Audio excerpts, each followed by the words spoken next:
زندگی کا total Spain 70-80 سال ہوتا ہے بقول جان ایلیا کے کہ ہم بہترین، امیر ترین، خوبصورت ترین اور ذہین ترین ہونے کے باوجود ہمارا المیہ یہ ہے کہ ہم ایک دن مر جائیں گے۔ ہمیں یہ سوچنا چاہیے کہ ہم تمام دنیا کی نفرتیں ایک دوسرے کے ساتھ اسی دنیا میں چھوڑ کے جائیں گے، اور جو ہم جس اولاد کے لیے بہت زیادہ کرتے ہیں وہ اولاد ہمیں تھوڑے دن بعد دیوار پہ لٹکائے گی، اس کی اولاد ہمیں اسٹور میں رکھ دے گی، اور جب چوتھی نسل آئے گی تو ہم گاربیج کر دیے جائیں گے۔ ہماری دنیا میں اتنی ہی حقیقت ہے اور اتنی ہی حیثیت ہے، میں دعوے سے کہتا ہوں کہ اس محفل میں بیٹھے ہوئے 10% لوگوں کو بھی اپنے دادا کی شکل یا پردادا کا نام یاد نہیں ہوگا۔ یہی کچھ ہمارے ساتھ بھی ہوگا۔ ہم لاکھ دنیا میں فن خان بنے رہیں، ہم لاکھ دنیا میں یہ کہتے رہیں کہ وہ آگے کیوں بڑھ گیا، وہ پیچھے کیوں ہٹ گیا، لیکن یقین جانیے اللہ تعالیٰ نے جہاں انسان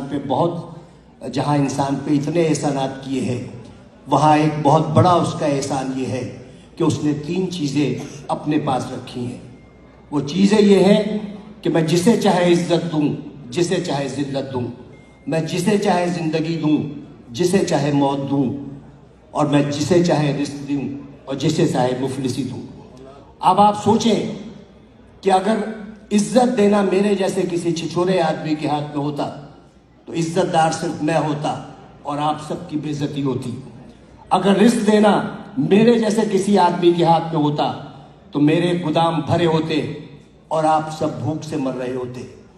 اگر اسی طرح زندگی یا موت میرے ہاتھ میں ہوتی تو صرف دنیا کی آبادی ایک شخص کی ہوتی، کیونکہ میں سب کو موت سے ہمکنار کر دیتا۔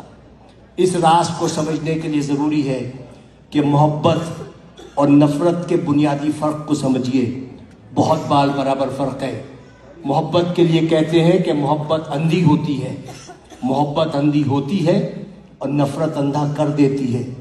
محبت چونکہ پیدائشی طور پر اندھی ہوتی ہے، لہٰذا وہ جینے کا ہنر جانتی ہے، اور نفرت کے سفر میں آپ آدھے وقت بینا ہوتے ہیں اور باقی وقت نابینا ہوتے ہیں، تو انہی شاہراہوں پر جس پر آپ محبت کا ہاتھ پکڑے دیوانہ وار چلے جاتے ہیں، نفرت کی آگ میں جلنے لگتے ہیں اور اپنی ہی لگائی ہوئی آگ میں بھسم ہو جاتے ہیں۔ تو نفرت کا کوئی اسکوپ نہیں ہے۔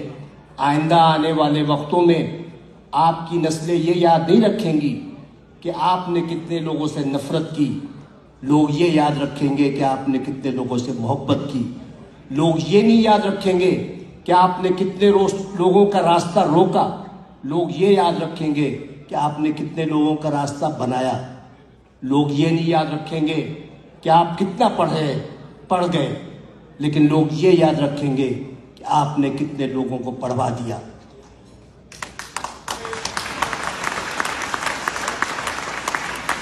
یہ وہ